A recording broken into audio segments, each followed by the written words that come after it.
अभी समय नहीं। तो रमेश जी से भजन इतने प्रेम से, लगन से और मधुरता से बोलते हैं, गुलाटी जी टाइम नहीं मिला तो आगे फिर 18 तारीख को नंबर आएगा, क्योंकि आज तो नहीं तो मैं अपने इस योगाश्रम धाम का एक अंग मानूं, जो हर साल आकर के माता का भजन बोल करके हमारे हृदयों में एक और नवीन आनंद भर देते हैं। नाम भूल गई बेटे बेटे करते, सारे बेटे हैं तो ये सब जानते हैं। जो म्यूजिक वाले हैं ये भी इतनी लगन से, श्रद्धा से पहुँचते हैं, कुछ शब्द नहीं जो मैं कह सकूं।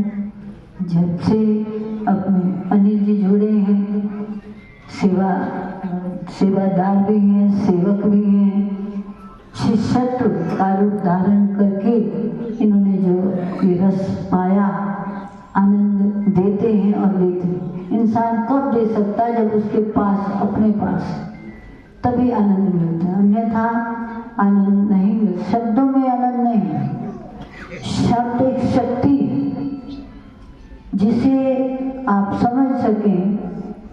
जब आप कभी सत्संग में बैठे, सबके मन नहीं लगते, इधर उधर देखते रहते हो, या घर की तरफ दिमाग है, दुकान की तरफ, कर्म है, कर्म पूजा करना।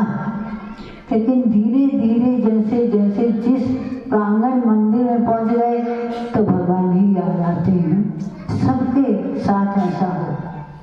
यदि दुकान पर पहुंच गए तो कस्टमर याद आएंगे, वहाँ बैठ कर के पहले प्रभु का वंदन करते हैं। प्रभु ये दुकान आपकी है, मेरी नहीं, शक्ति दो मैं इसे अच्छे ढंग से चला सकूं और आने वालों से भी अच्छा व्यवहार कर सकूं। सभी कहते हैं और कहना चाहिए। इससे आप लोगों को जहाँ लक्ष्मी की प्राप्ति होगी, दुर्गा की प्राप्ति होगी, और सबसे बड़ी चीज होगी शांति। कर्म करते करते हम परमात्मा को ना भूलें कि परमात्मा ही हमारे सर्वत्र सर्वज्ञ प्राण 5 हैं, लेकिन उत्तम सबसे पहला जो प्राण है, जो हमें जीवन देता है, अन्य भी जीवन के साथी हैं, लेकिन 5 प्राणों में हम एक बार ढूंढते हैं, 5 विकार दूर हो जाते। जिस समय हम परमात्मा की शरण में बैठते हैं, भगवान का नाम लेते हैं, भगवान की तरफ ध्यान हो जाता है, तो वहाँ ये चीजें नहीं आती। अस्माक की काम, क्रोध, लोभ, मोह, अहंकार, ये 5 छूट जाते। यदि हम कोशिश करें कि हाँ हमें छोड़ने ही हैं, तो फिर कहें जी महाराज फिर तो हम साधु हो जाएंगे, फिर हम ग्रस्त के में रहेंगे। ऐसी नहीं, कोई बात नहीं है। परमात्मा हमारी रक्षा करते हैं। सबके रोम रोम में परमात्मा का वास है। ये जरूर है कि कई आप काम में चले गए तो वो भी जरूरी है, वही कीजिए। उसे ये ना समझो कि नहीं मुझे बस आपका सुबह शाम 2 टाइम का वेद ने, संतों ने ये आदेश दे रखा है कि आप प्रतिदिन भोजन करते हैं, प्रतिदिन और जितने भी कर्म करते हैं उनके करते करते सब ईश्वर को समर्पित होते हैं।